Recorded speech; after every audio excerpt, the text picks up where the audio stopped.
This is Platemark, a deep dive into the world of prints and the people who make the ecosystem tick. I'm your host, Ann Schaefer. As an independent curator and fair organizer, I'm on a mission to demystify printmaking and expose the heart of this collaborative community. From the technical challenges to the creative breakthroughs, we're taking you behind the scenes of the art world's most charming corner. Platemark, bettering the world one print at a time. Quick bit of news before we get moving.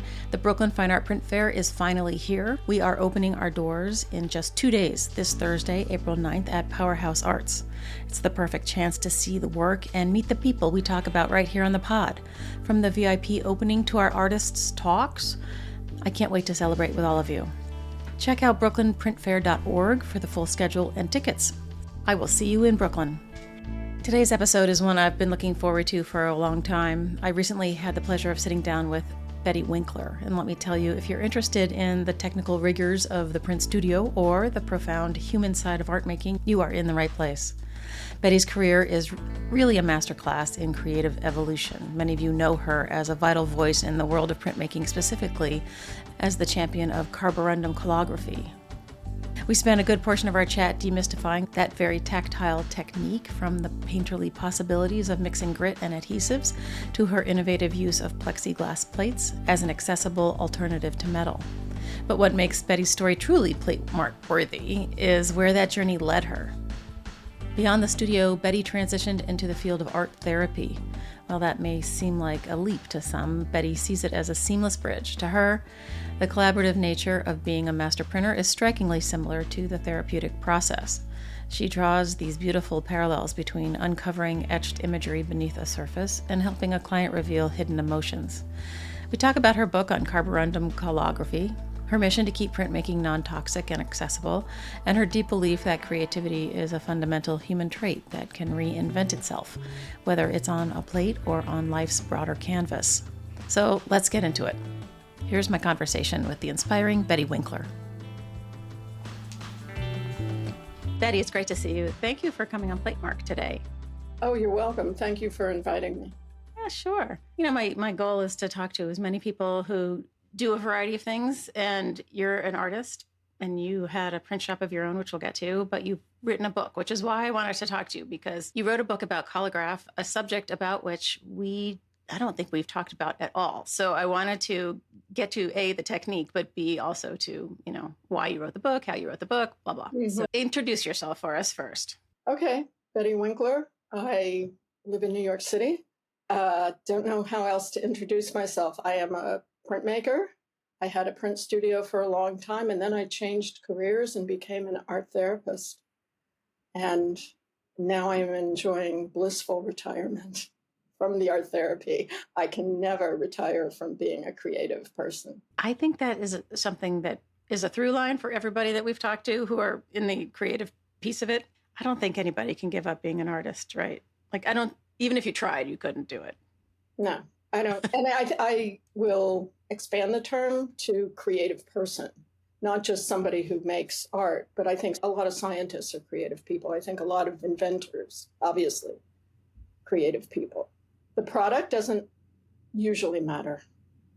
And that's one reason I stopped printing. Wait, what? Say more. The product doesn't matter as much as the process. And some of that process isn't evident. A lot of that process. I mean, think of proofs in printmaking. How many museum shows exhibit proofs? I can only think of one in my long life. At the old Whitney, it was probably the late 70s or early 80s, where there were proofs on the wall together with the finished print. Think of how many artists and printers, professional printers, in their shops throw away the proofs afterwards. Yeah. That's all process. And I just love those. They're physical evidence of the creative mind. Well, and that's the very special thing about print and printmaking, is that you can track progress where in a painting or other unique object, there is no way to back up and see what occurred along the way. Yeah. Hey, everybody, I'm breaking in because after we recorded this, Betty took a listen back to the episode and decided that she needed to qualify this whole idea of process being more important than product. So here's what she wrote to me. Process can be as important as product, depending on the intent, which of course makes sense. Speaking as a therapist, it is more the process. Speaking as a printer, it is more the product. No matter which, the process is the more instructive, stimulating varied elements in the brain. Looking at a finished piece of art stimulates yet other elements. So I think there's just a little bit of a caveat there, and back to our combo. So, okay, well, let's talk about collagraph first, and then we're going to circle back to Yama prints, okay? So you wrote a book about collagraph, and it's... May I correct you? Yes, please do. It's specifically carborundum collagraph. Thank you. And it's even more specifically the paste technique. Aha, okay, start at the top. Okay, carborundum is a mineral, naturally occurring mineral. It is a trademarked word. There's a whole bunch of trademarks in my book. You know, I give credit to all these different companies. And one of them is the owner of the name, I guess. I haven't looked at the book in a while. It's a mineral, and when it is mixed with any kind of glue, it will stick to a plate and hold ink. And the plate can be almost anything. I've printed on cardboard, wood, metal, and plexiglass. My preference, as the book says, is plexiglass because it's clear, you can see through to the other plates that you need to register, and so can the artist as they're making the plates. And the glues are different brands equal different qualities, etc. You mix the carborundum, it comes in these different grit sizes, very fine to rather coarse. And you mix it up, paint it on a plate, and let it dry. It dries rather quickly, depending on which grit size you use. And it's ready to ink up and even print. You have to be sure it's dry. So the reason mine is specifically the paste technique is because many people used to do, and maybe still do, I don't know, what I call the sprinkle technique. And the comparison or analogy is to glitter glue and glitter. If you have ever experienced or seen young children putting glitter on a picture, you probably know that at least in the old days, they would paint or drizzle on some glue, sprinkle glitter all over the place, and shake it off, and there was glitter all over the place. Well, I don't know how many years ago, some company came up with a brilliant idea called glitter glue. And it's all in one little container, and the glitter is mixed in with this transparent glue. This is the same comparison to the paste technique, which is you make your own paste. It's not manufactured by anybody, as far as I know. And you have different strengths of it. And this way you don't have the mess of shaking carborundum, the grits, or it comes in very fine powder too, which can easily be airborne. There's no waste. And another thing that happens when you make it into a paste is the grits are completely enveloped by the glue. So there's no ripping of paper when you put your printmaking paper on. There's no ripping of blankets, which has happened. I've seen it. It's just a friggin' mess. And you can control it according to the grit proportions to the acrylic medium. Yeah, in my shop, I standardized it. So I had different mixtures, different proportions available. And I had I'll point to my... Oh, there it is. My chart, just like an aquatint chart of this long in the acid, that long in the acid, etc. The grayscale is there. And of course, the other wonderful thing about plexiglass is no tarnishing of the inks. There's no tarnishing of the inks at all with carborundum, but if you put it on metal, a metal plate, if you paint it on a metal plate, the inks will tarnish. But if the whole thing is, okay, I'm going to ask something really stupid. Nothing stupid. The inks are reacting with the metal, but if basically the whole entire surface is covered with a matte medium with particulate carborundum in it, that should provide a barrier between the ink and the copper, right? Yes, but it's very rare that the entire plate is actually covered in matte meaning. Yeah. And what do you know what that reaction is? I mean, I know whites and yellows are a problem, but what happens? I don't know the scientific name of it, but it's tarnishing. That's all I know about it. Okay. Think of a copper roof you may have seen. It's green now after all these years. Oxidation. So the oxygen gets to it. Even if your copper is beautifully cleaned and polished, there will still be the oxidation, I believe, is the basis of tarnishing. There are whites and yellows that don't react as much as, I mean, you can still get a pretty clear yellow, right? It depends on the brand of ink. And to be honest, I've been out of the field for a while. I don't know right now, but I used to have my preferred yellows and whites. I'm sure. In the book, you talk about the grayscale being determined by the ratio of matte medium and the grit, but the size of the grit also must play in there too, right? Correct. Yeah. So are there two grayscales? Ooh. So this is triple F. There are different Fs, which are very fine powders. So there's F, double F, and triple F. And I opted to use the triple F. And it's like talcum powder. That's the feel of it.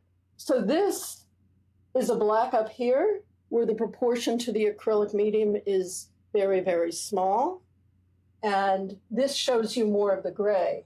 However, over here with a larger grit size, it never really gets very gray. It stays quite dense. Brushes matter. A lot of things matter. But once an artist, just like anybody painting, and this is a very painterly technique, it's not for lines. In the book, I have a whole chapter on dry point, and dry point in plexiglass, because that's where you get your lines if you want them. But the painterly technique, a lot of painters have their favorite brushes or kinds of brushes, whether bristle or foam or whatever. This is very much the same. So painters would feel very much at home with this technique. You wouldn't recommend it for really fine, not line necessarily, but fine. It feels more sort of gestural, abstract-y to me. I don't know. Is that wrong? I don't know. You can get fine depending on perhaps the size of the plate, the size of the image, similar to a large canvas. If you're working very small, it's very small canvas, it's hard to get fine without just the proper brush. And this might a little bit similar, but you can get fine detail. And the reason for using a coarser grit versus a talcum powder-esque grit is to affect different. Does it look like aquatint in the end, and you're trying to get different sizes of particulates to kind of show up? Well, it's different values. Okay. The heavier grit goes darker faster. Okay. And even though this is black, any color, of course, ink can be printed on it. Sure. Inked up and wiped. It's all the inking and the wiping and the printing is exactly the same or almost exactly the same as with etching. So you're wiping down in and cleaning the surface, the top? Right. Well, the plate, too. Yeah. One of the similarities with etching, and in the book, I go over a lot of the similarities and the differences. I think I listed at some point. First of all, I consider them both to be sculptural techniques. Sure. So there's sculptural processes with a two-dimensional product. One of the big differences is that etching, that carving or image or sculpture is below the surface. With collagraph, and this is true of all collagraphs, the image is above the surface. And that gets inked and wiped just the same as the etching. Even though it's a raised surface, you're wiping so that the ink is kind of dropping into the lower parts of that? Yes. Okay. The phrase I use in the book that I used in my shop from like day one that I learned this technique was hills and valleys. So there are hills and valleys in the carborundum paste. And that has to do a lot with how the artist applies it to the plate. And the more differentiation between those, the more brushstroke you will see in your finished print. If there's not much variation in the depth of the carborundum, it will look more like an aquatint, like an even aquatint. When you get the brushstroke more, if the matte medium is thicker, more or less viscous, I don't know what the right term is. Yes, you do. My advice is don't add water. No, you made that very clear in the book for very good reasons. Tell us why. Okay, it molds. I don't know why, but it molds in whatever container you put it in. And you can save your, let's say you make your paste. Let's say you make a half a cup of it and you painted your plates and you printed them and they're just the way you want. And 2 months later, you want to make another image. Most airtight containers will allow that paste to survive for months and months, as long as it's airtight. I strongly advise don't use metal. That's another factor. And don't use a metal container. Mm-hmm. And for some reason, if you add water, it molds. So you thin it with more matte medium. Thin it with more matte medium, yeah. Because also for the price of whatever, there are 2 brands that I recommend in the book. Am I allowed to say brands? Yes, you are. on the show? So Liquitex and Golden's. Okay. They're the thickest that I've ever used.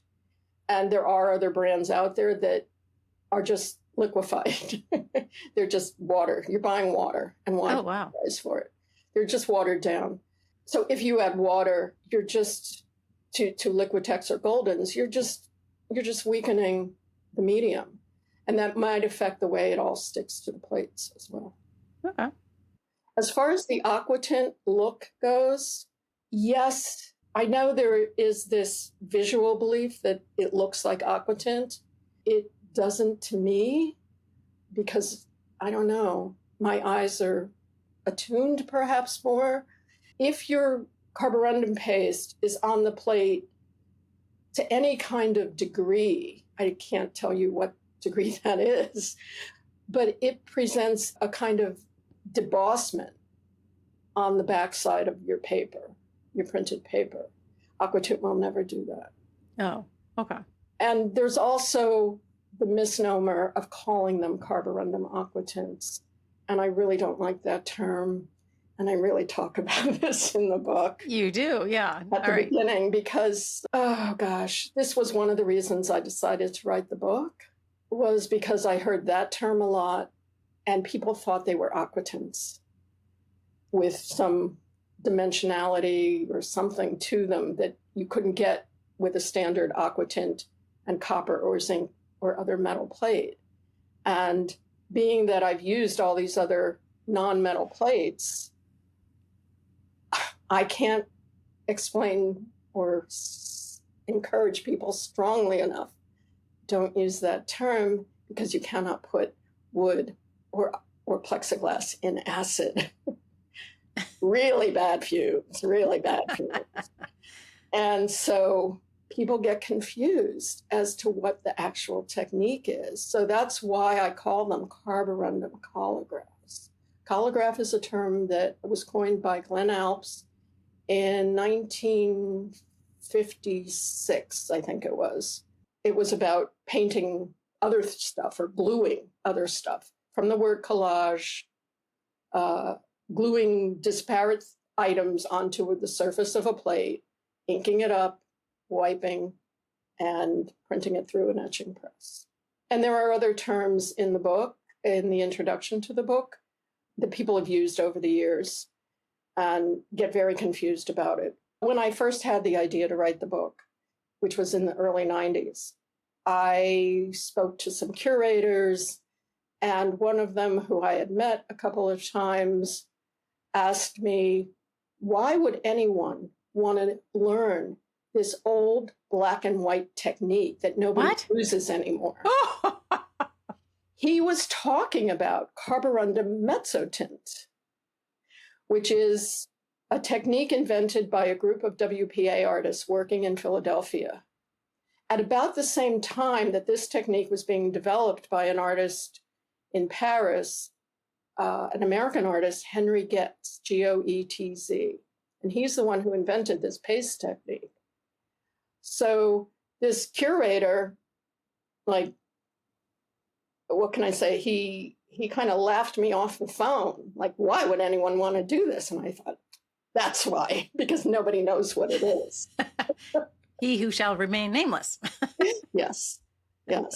So it has been confused with other techniques.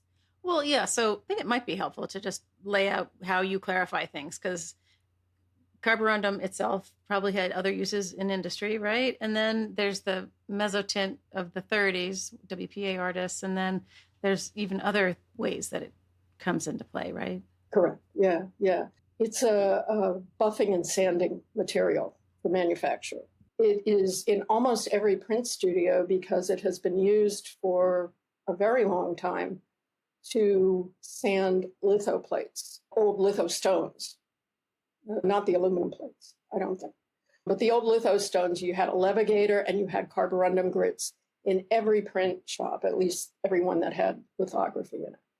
This was where Goetz got his idea, I guess. He was an abstract artist, American artist living in Paris, and he was teaching etching. He wanted to print what he was painting. And he developed this technique. The acrylic mediums were not available at that time. He had quite a glue formula. And he was working, I think, primarily on copper plates. On his students, he introduced the techniques to his students. So there are some old prints that are carborundum collagraphs, but are not called that. I think his term was carborundum etching. Okay. The word collagraph hadn't spread or even been known by them at the time. Because this is all happening so close together.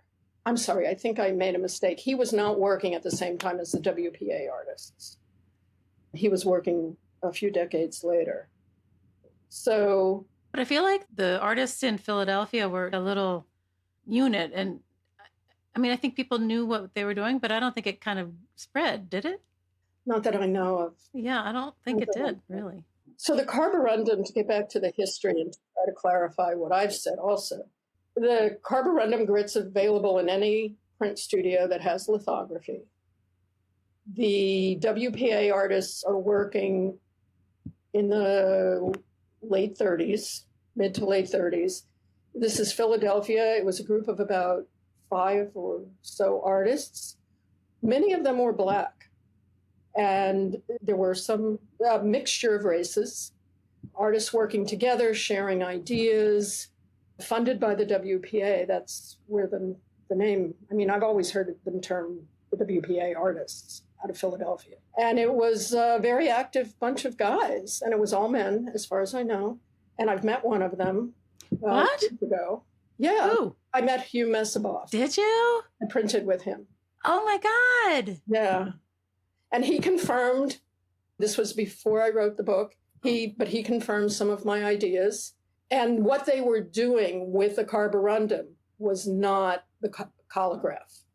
It was, they were using the levigators, the lithography levigators, with the carborundum to what's called ground an etching plate or a metal plate.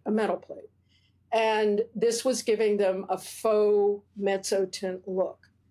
As you probably know, Anne, but some of your viewers might not know, mezzotint is a very laborious process, extremely laborious process. I've done it, I love it, but it's a lot of very minute pinholes that you have to pierce the surface of the metal with.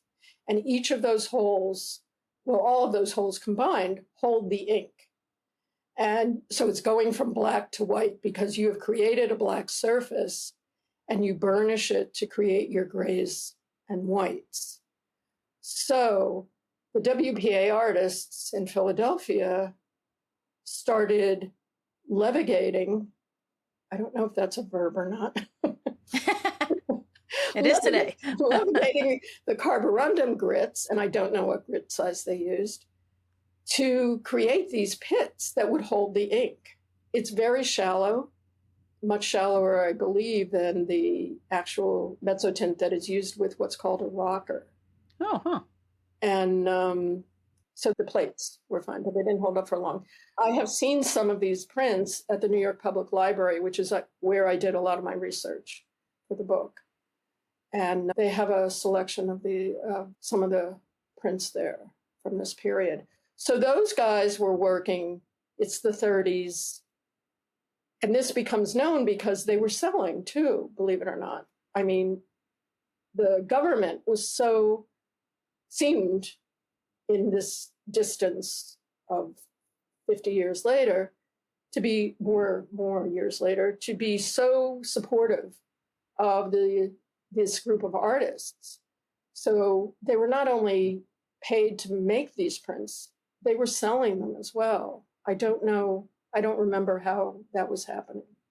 So that's the 1930s and probably into the 40s. Right. My recollection on Docs Thrash et al. Is that they became the poster child story about the good work of the WPA in the print, sector, and that they were held up as a PR, darling thing, and so they got a lot of press.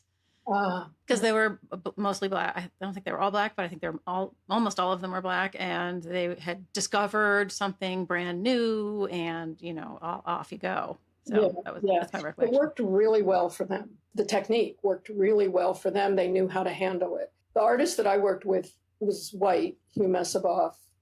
He was in the New York region when I met him. That would have been the late 90s, I guess, maybe early 2000s. I think he was the last of them because, of course, they had aged. So that's the 30s through the 40s. 1956, like I said, the term collagraph gets coined by another printmaker, Glenn Alps. And also in the mid-30s, plexiglass is invented and sold. And it had different names. Plexiglass, by the way, is another trademark name with one S. So in the book, capital P, yep. Right. Thank you. Yep. Reminding me about the capital P. Yep. So acetate, acrylic sheet, there are different names for it, but it's all pretty much the same product, just different manufacturers. And so that's 33 that gets invented, and not a big seller, I don't think. I don't think they know what to do with it.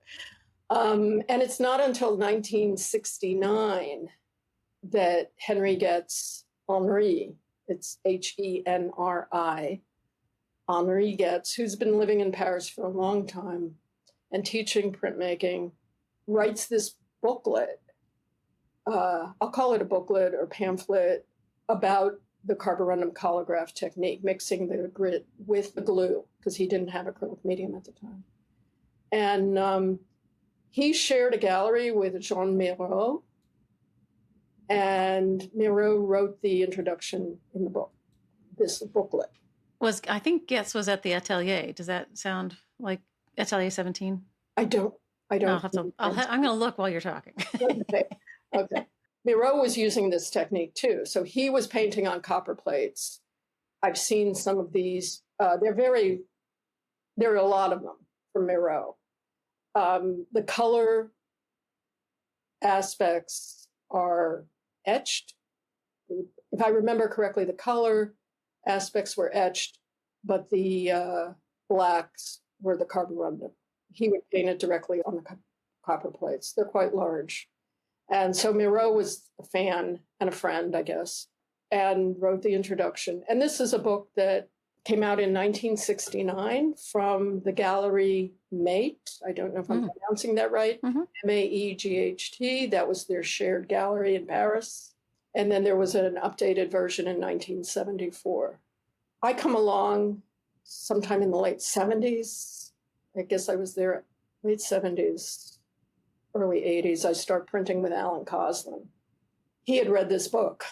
It was available at the New York Public Library in the research department, not to be taken out. And I went and I read it myself. I was almost fluent then in French. I figured it out, and it was this very slim little booklet. But boy, it had a lot in it. It had his recipes, some of it, photos of his experiments.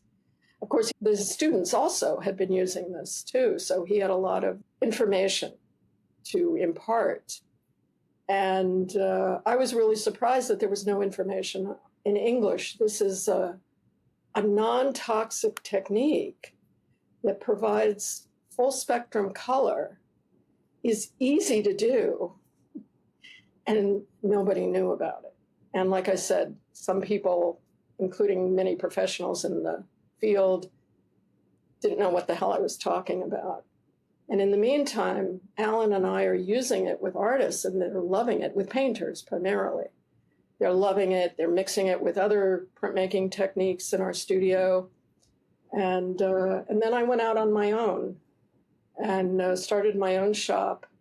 And that was when I standardized the mixes. And more artists, more prints, and tried to spread the word. And even though I had started the book, I started the book in the early 90s, I was researching it at the library, like I said, and I started writing outlines. I may have written a few pages of the introduction or something, but I wrote a few different outlines and shopped it around. I still have all the refusal letters, listeners. Nobody wanted it. And time goes by and time goes by. And I was very busy with the shop and with life. And I didn't do anything. I did produce a small booklet that was available on Amazon. It was like maybe a 12, 14-page booklet, black and white. It was just a PDF that somehow I got onto Amazon. And time goes by, and I change careers and close my studio. Around 2019, I think it was, 2018 or 19, 2 teachers contact me. Different teachers, 2 different emails. Is this little PDF still available? Oh, wow. Printmaking teacher, blah, blah, blah. And I said, wow, I should really finish that book. And I got myself together, and I started doing the book. And by then, you know, there's self-publishing, there's computers. The old program I had used from the 90s was long gone. I couldn't repair it. I couldn't get it up and running at all. So I had to start from scratch, but I had the old outlines. And I just started doing it. I just continued until I got it done. It came out in February 2021.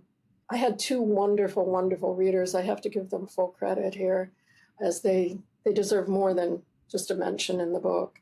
Kathy Caraccio, who is the switchboard of printmaking in the Northeast. I need to talk to her. She was one of my readers, and she really worked as an editor on it. And then my friend and fellow printer for a long time, Donna Schulman, agreed to do it. And the 2 of them worked so well because they were looking at different aspects, completely different aspects of the book. And they really, really helped me put it into the cohesive thing that it is. And actually, Kathy deserves some other credit too, because when I called her to ask her to be a reader, she remembered that I had started this all those years ago. And she said, wow. She said, well, it's about time. So that was encouragement. And yeah, so it really, really helped. So I'm always curious about how people get books published and everything, because, you know, we've all dreamed of publishing a book.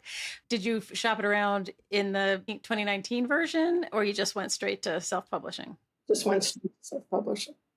Simpler, easier, less detrimental to your psyche, ego? I don't know, because I don't have any comparison, really. Yeah.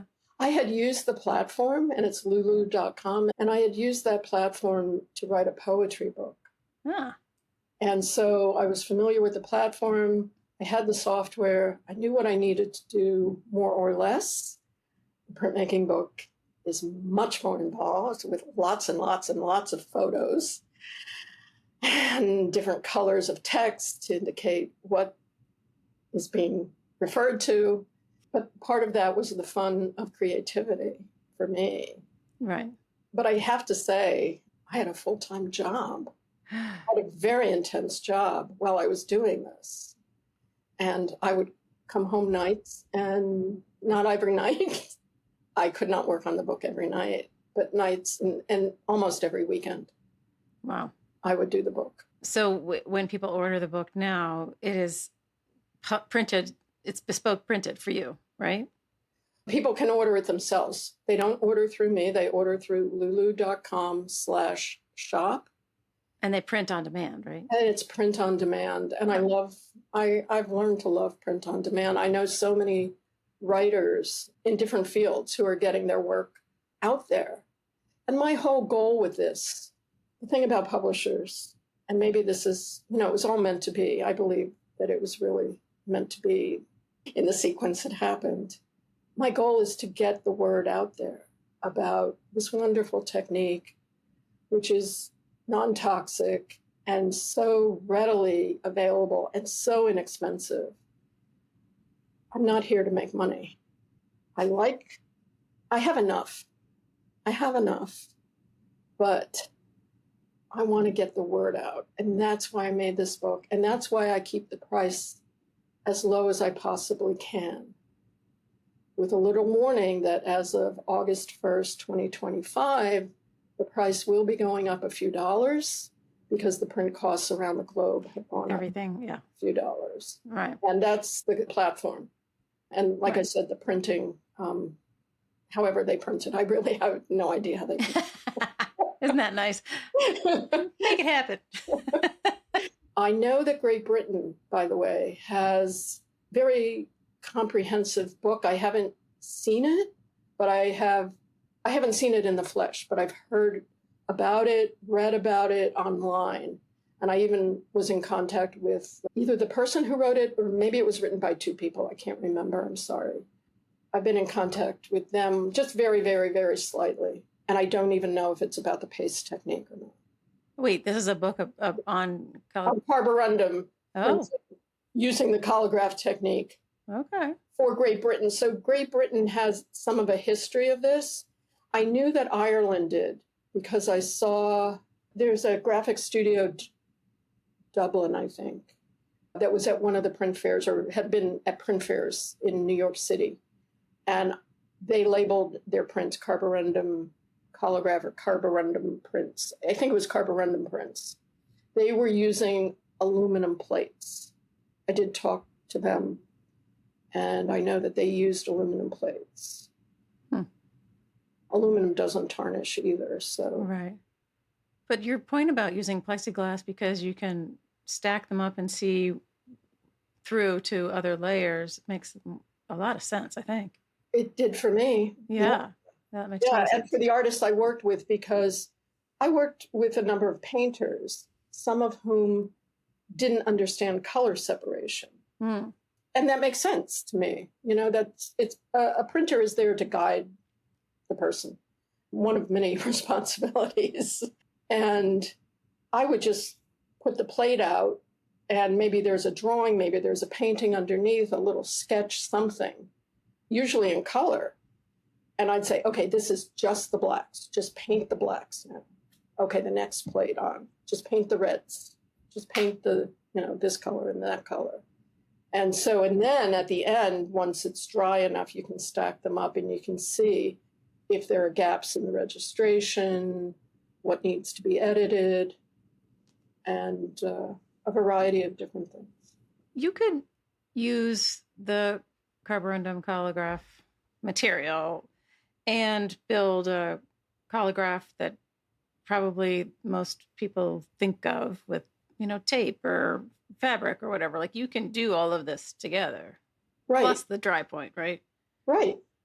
It doesn't have to be just one of the collagraph methods. It can be any combination, really. Let us leave the book for the moment and tell us about the studio you ran in Manhattan for 20-some years. Yama Prints was the name. Yama means mountain. So I had mentioned earlier in this interview that I worked for Alan Coslin. I worked for a number of printers in New York. I printed around. Oh, Some people slept around. I printed around. And Alan was one of the steadiest jobs I had when I was a journeyman or freelance assistant. And then he got out of the business, and I wanted to take over his business. And it was a shop with a press that I didn't really like, but it was a press. And, the acid room and everything. And then he came back into town. This was 2 years later, approximately. He came back into town and wanted his shop back. what? Basically. And no. I knew I wanted a studio. I knew I wanted to be manager and not use his press. And so I found another place, all of 1 block away. Of course. This was a printing neighborhood, a fine art printing neighborhood in Manhattan at that time. Whereabouts? In the mid to high 20s. Okay. Very close to Madison Square Garden. For those of you who might know Manhattan, the neighborhood of Chelsea. Originally, It was not Chelsea. And over the years I was there, 20-some years, the landlords kept enlarging the boundaries of Chelsea. Oh, God. The first real job, full-time printing assistant job I had was on 25th Street in the same block between 6th and 7th Avenue. And then I moved to Allen's, and then I moved to MySpace. And in the meantime, I printed also in artist lofts. Some of them had presses, and I'd go and, be an assistant for a day or something. That's why I say I printed around. That's an interesting model I hadn't thought of. It makes complete sense that an artist would have a press, her own press. But boy, I've never conjured up a list of who those people are. Interesting. The presses are usually smaller than in a professional shop. Sure. Because of the weight of the press. Right. And I didn't take the name Yama Prints the first year. I was still at Allen's, actually. I was still renting the studio when I started Yama Prints. But I just kind of get nervous about starting something too quickly or being too arrogant about it.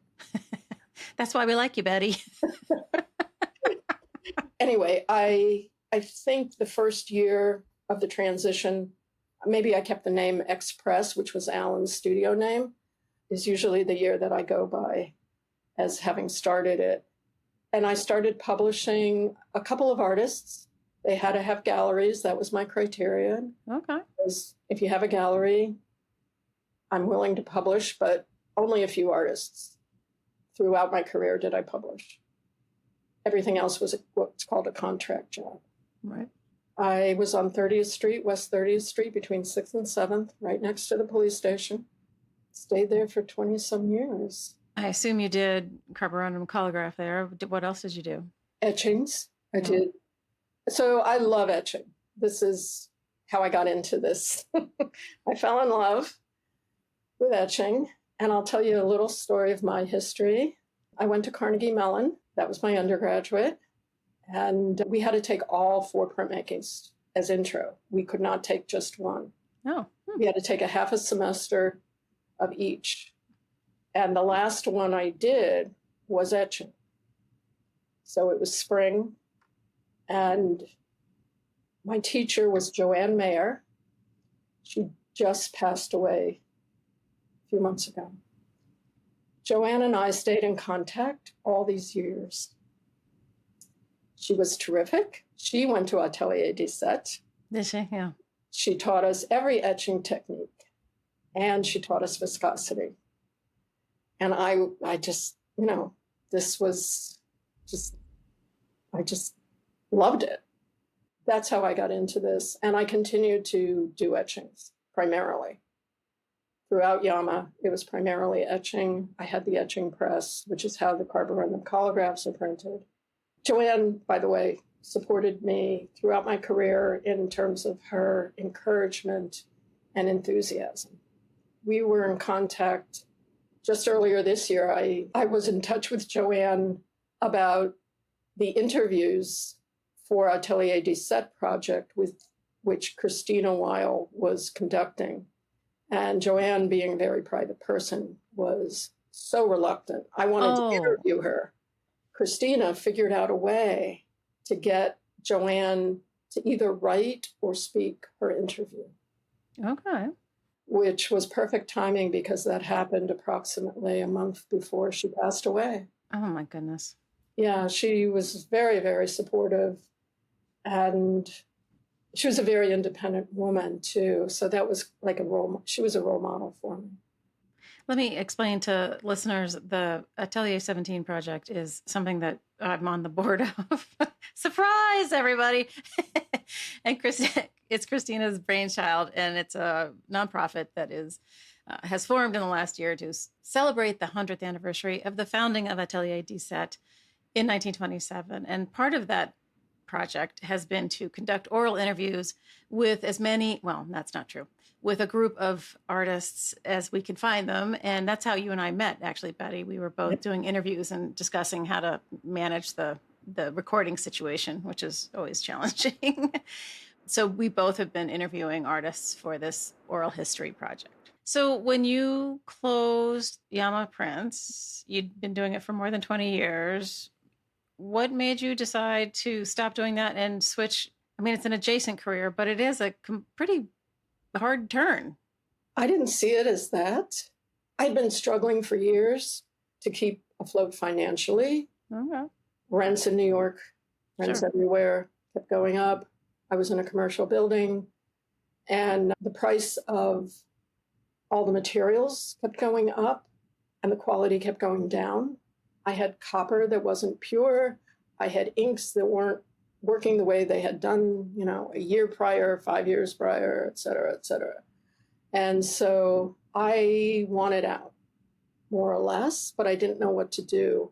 I had been teaching for years, part-time at university level. And that was wonderful. I loved teaching. I was also holding workshops both in my studio and at various other shops or places. I just needed a change. And I didn't have the certificate needed, the piece of paper required to teach anything, to be a teacher beyond adjunct. That sucks. Yeah. Yeah. So I started listing on my resume or my CV, whatever you want to call it. I started listing master's equivalent. Because I had printed with master printers for a long time, because for years and years prior to founding my studio, I was an assistant. I had a life in California also that we haven't talked about. Oh, right. A woman of many stories. And so then in 1999, late 99, my mother had a major stroke, and I was going back and forth to Pennsylvania every week, and she survived for 9 months, but I was the caretaker. She was in a hospital and then an assisted living rehab.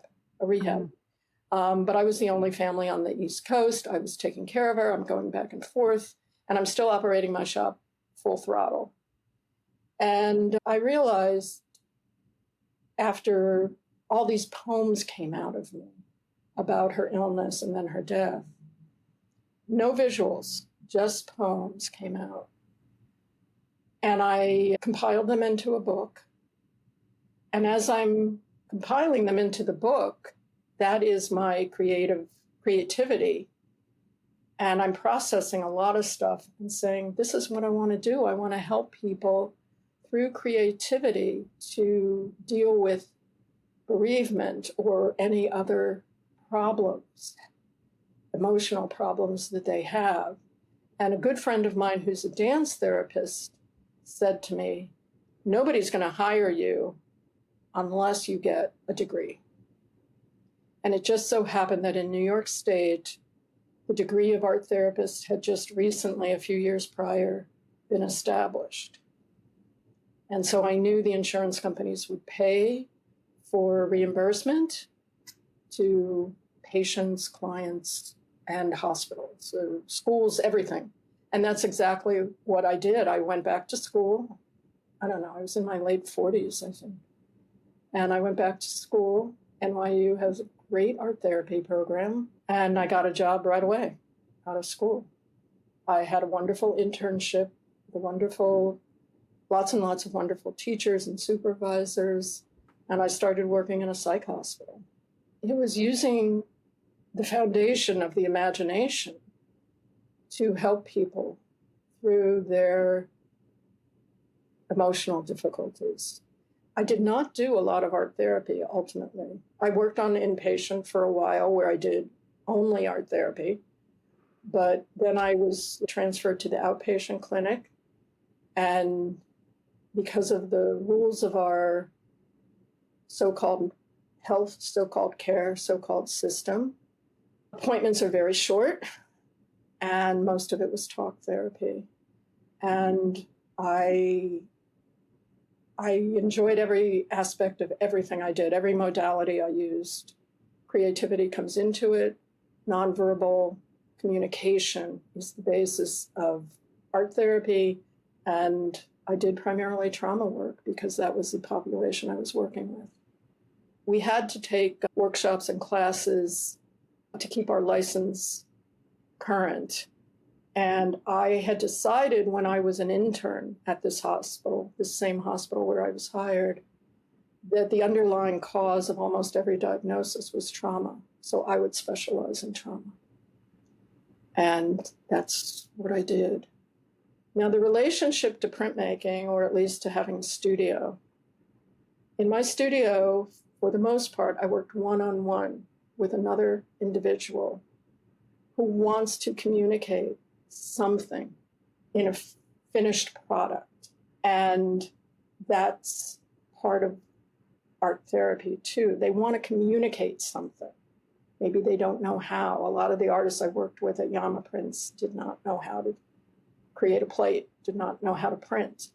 The artists I worked with in the psych hospital were not professionals for the most part. Some were, but not all. And they wanted to express themselves, and they wanted help to do that.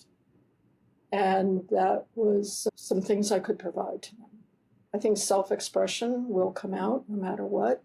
And the creative spirit, innovative imagination will come out no matter what. A couple of other things that relate to etching. In etching, the image is below the surface.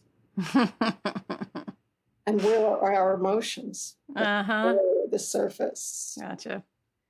I also had the honor, I really loved teaching. So I was teaching printmaking, like I said, at university level. And I was going to grad school at the same time for some of that. And I learned about group therapy in large part by teaching printmaking at the undergrad level, especially. I don't know how to explain it really clearly, other than I had a class of 20 people, including graduate and undergraduate. And how does a teacher corral that many students and get them excited about what they're doing, if not excited, at least interested to make something new and different. And there were different temperaments, as there are in any group. And there were multiple problems, as there would be in any group. You are the first person I've talked to who has spoken about the parallels between being a master printer and art therapist. I think I take back all of the things I said about it being a hard turn, because you're right. It does line up so nicely. That's incredible. I feel like I've known people who feel that they have zero creativity. And I'm always thinking that can't be true, that somehow you were taught to think that you don't, and that it must be a deeply human activity /need/ buried something. And your job as the art therapist just bears that out, that people, even who are dealing with trauma but aren't necessarily artists, are drawn to this idea and this way of expressing emotions through creativity, right?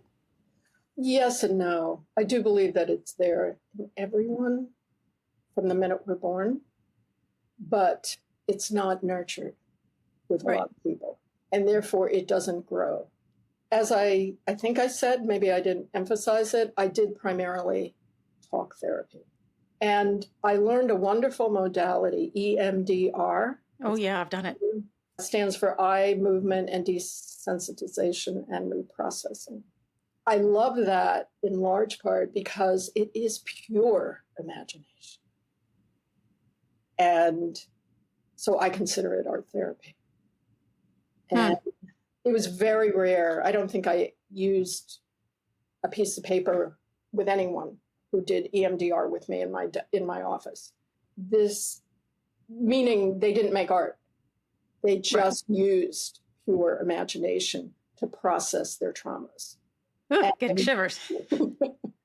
I did do art therapy with other people, and over a long time, it's helpful. Another thing about art therapy that is beautiful and wonderful, and one of the reasons I believe it works so well, is because it's very intimate. It can be very intimate. One of the other things about the place where I worked is the offices are very small. So I had a desk. It's not like I had an art table for people to sit at or anything. I had my desk and a little corner of my desk where a piece of paper could be and maybe a box of colored pencils. And to just sit there and draw, for the client to draw, and if they wanted, they could invite me in to draw with them. That is very, very intimate. And that is another parallel with having a print studio. I am inviting the artist in to make an image with me. I consider it a collaboration. I consider all of this a collaboration. I would get nowhere without the artist's or client's imagination, however. I would not have a purpose if it wasn't for that. No, that makes total sense. I have to put in a plug for the EMDR because it's incredibly useful / powerful / pretty quick in dealing with certain traumas. I was in a car accident, and it really helped me through the process of just like not thinking about it constantly, and believing you should be dead, that kind of thing. And I was just bowled over by the process. I was so astonished by how effective it was. It was really amazing. Me too. I was astonished. Yeah. And I love that you said you don't even think about it, because something I would sometimes ask a client a week or two later is they'd say, "Oh, well, I don't think it worked." And I'd ask, "Well, have you been thinking about such and such?" "Oh, no, I don't think about it at all anymore." Ding, ding, ding. So EMDR is not for everybody. It can be too powerful for some people. And a number of my clients could not do the trauma work, but there's a whole related anti-stress way of doing things. I don't know how to explain it because it's part of the EMDR, but not doing the trauma, not going to the trauma, but it takes away the stress. And it's an easy enough method that I was able to teach, for lack of a better word, clients how to do it for themselves. Oh, sign me up. I need that. It just amazes me how helpful it can be. And also that anybody can sort of shift and study and then be able to help so many people. It's just sort of magical. Well, the other aspect of what I wanted to do, and why I was getting more and more disappointed with the print world or art world generally, is because even before my mom got sick, she really didn't get sick. She just had a major stroke. I was kind of thrashing around trying to find a teaching job and thinking about going back to school, but in what? I didn't know. I didn't want to do printmaking again. And I knew that art was meant for more than just hanging pretty pictures on the wall. Uh-huh. I knew that, and I kept searching for it. I mean, this was about 4 or 5 years I was trying to find a steady teaching job. And then it just all happened. It was like I knew exactly what to do. Wow. Amazing. It's like divine guidance of some sort. The force could very well be your imagination inside your own head, where you get to a place where you can access that part of your brain that's buried all that, Yeah. Kind of crazy. I love that. I love our conversation. All right. Well, Betty, I think we should wrap it up. Thank you so much for doing the show today. I'm thrilled we finally got our technology in order. And it was really wonderful talking to you. This was fun. Thank you so much. You are welcome. Hey, everybody. What a powerful conversation. I'm still thinking about the parallel Betty drew between the physical process of uncovering an etched image and the emotional process of uncovering a hidden part of oneself in therapy. It really highlights how the work we do in the studio is never just about the ink and paper. I want to extend a huge thank you to Betty, for being so open about her journey from the technical evolution of carborundum to her deep dedication to healing through art. Her passion is truly infectious. My favorite kind of guest. If you're inspired to try your hand at carborundum collagraphs, please be sure to check out Betty's book for all of those brilliant tips on plexiglass and non-toxic methods and everything else. I'll have links to her work and the book in the show notes at platemarkpodcast.com. As always, thank you for listening and being a part of this community. If you enjoyed this episode, please share it with a friend or leave us a review. It really helps other print lovers find the show. And of course, I would be remiss if I didn't thank Dan Fury, Michael Diamond, Lee Turner, and Skip Barnhart for the help they have given me over the last 5 years, making my podcast come to life. Thank you, gentlemen. Until next time, keep creating and exploring the fascinating world around you. I'm Ann Schaefer, and this is Platemark.